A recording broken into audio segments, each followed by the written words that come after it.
Hi everyone, I felt the need to share my story with all of you. I love being here, I love being in this group, I love hearing all of your stories, and I just felt like maybe I haven't shared my story as much as I could have up to this point. So here it goes. This is going to be the Cliff Note version, but I hope to share more as time goes by. So I know for a fact that I was in third grade the first time I realized that my mom would die. And I say that from a kid's perspective. I had no idea what that meant. I had no idea what that would feel like. I just knew that she wouldn't always be there. And when I say she wouldn't always be there, I figured she'd still be there forever. So really, I had no way of fathoming what I was feeling inside at that young age. So my mom was, at the time, she had overdosed, and my dad had taken her to the hospital, and within 2 hours, she had checked herself out and got in a cab and came home. So that kind of brought to the surface some feelings of, I'm gonna have to come to terms that she may not always be here. And that's such a young age to have to experience that. So kind of changed the way I lived my life for the better. She was an amazing mom. I can't even tell you if somebody needed a shirt, my mom would have given them the shirt off the back. She brought people home many times, gave them a shower, fed them, and then sent them on their way.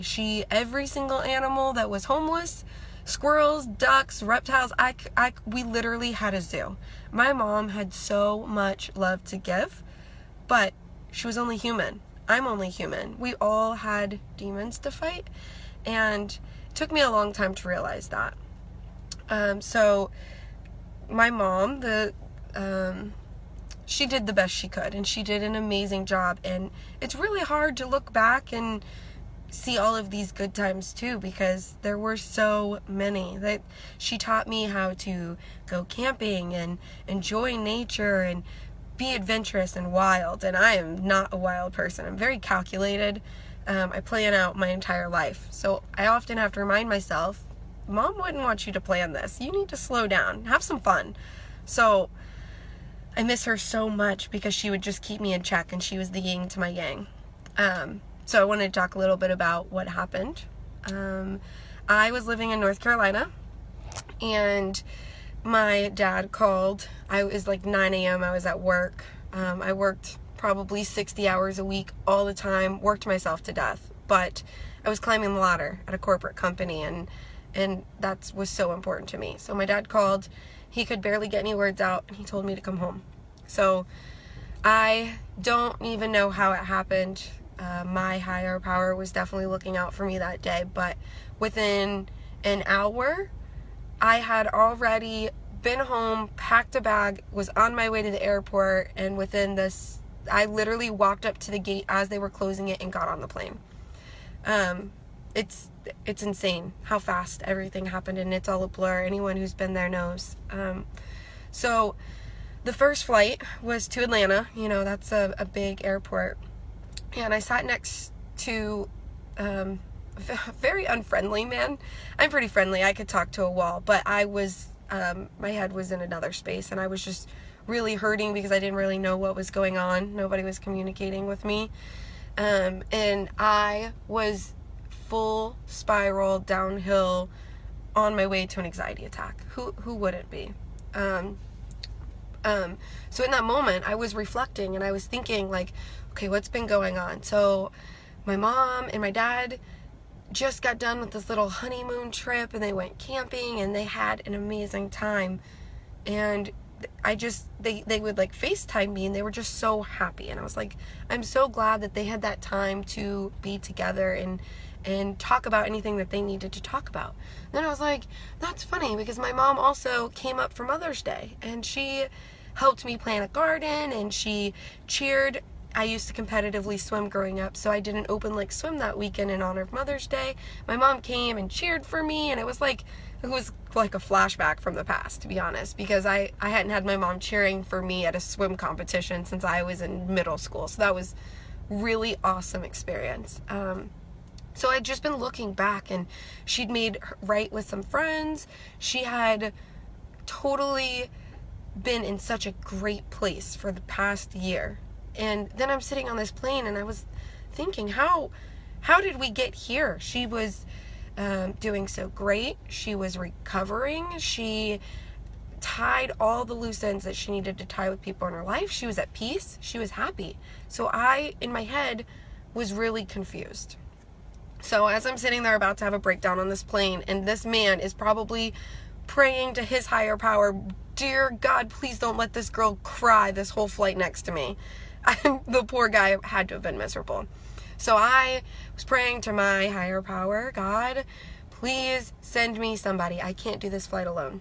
So I went to the bathroom, bawled my eyes out, washed my face, got it together. And when I came out, the carts were coming down the aisle, and there was no way to get back to my seat.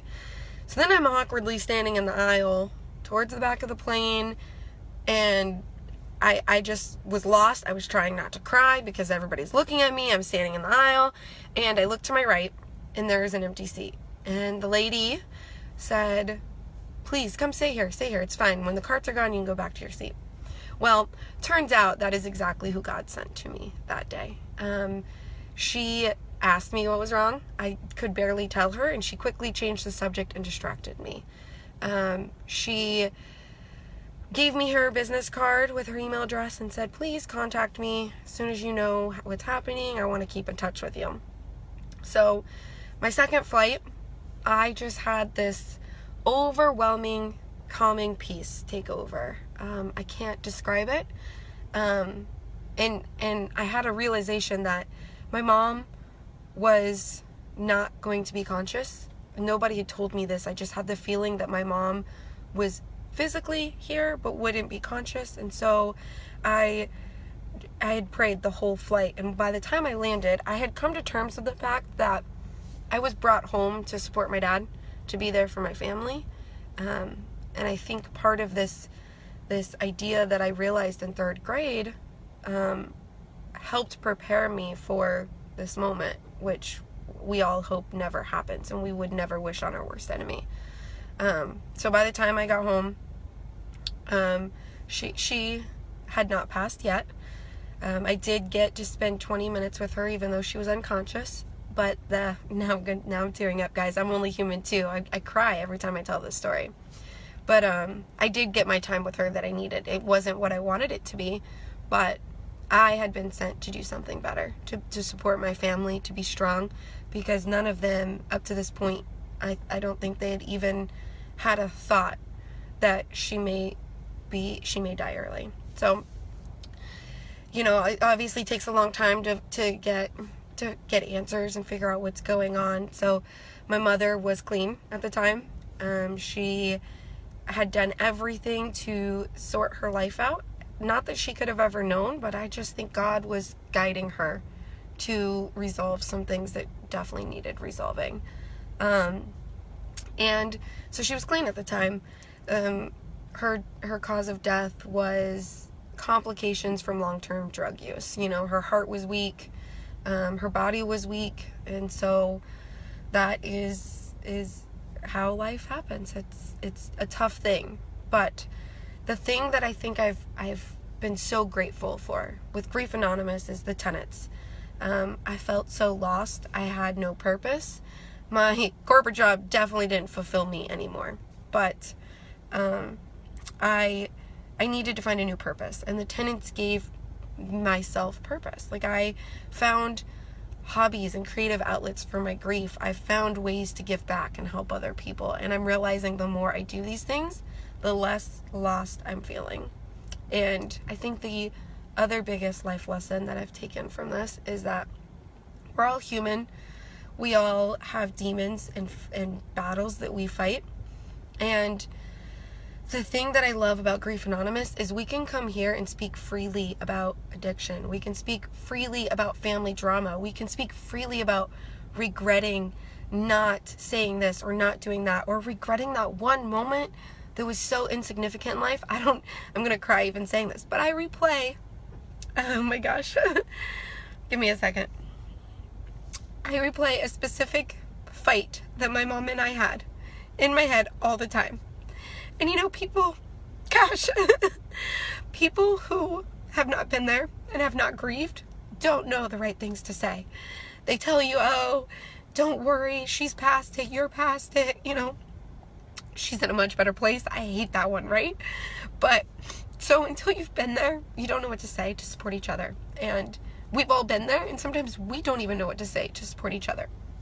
But I want to let all of you know that Grief Anonymous is inclusive of all people. We all have demons and battles that we fought, and we all have things we wish we said and didn't say. And this is the place where we can talk about them freely without judgment. There's too many people in this world that judge us for grieving. We don't do that here. We accept everybody. We all have a different path. We've all, even if you've lost the same person, same family member, same significant other to you, doesn't mean that the other person who also lost the same person to them feels the same way you do. You know, we all have different experiences and different relationships with the people that we're grieving. And so we all grieve so differently. So I just wanted to say thank you to all of you for your continuing support, for commenting each other, for lifting each other up. I don't know where I would be without this place, and I wanted to share my story with you all. So I hope that this story has helped you to get to know me a little bit more, and I hope to get to know all of you as well.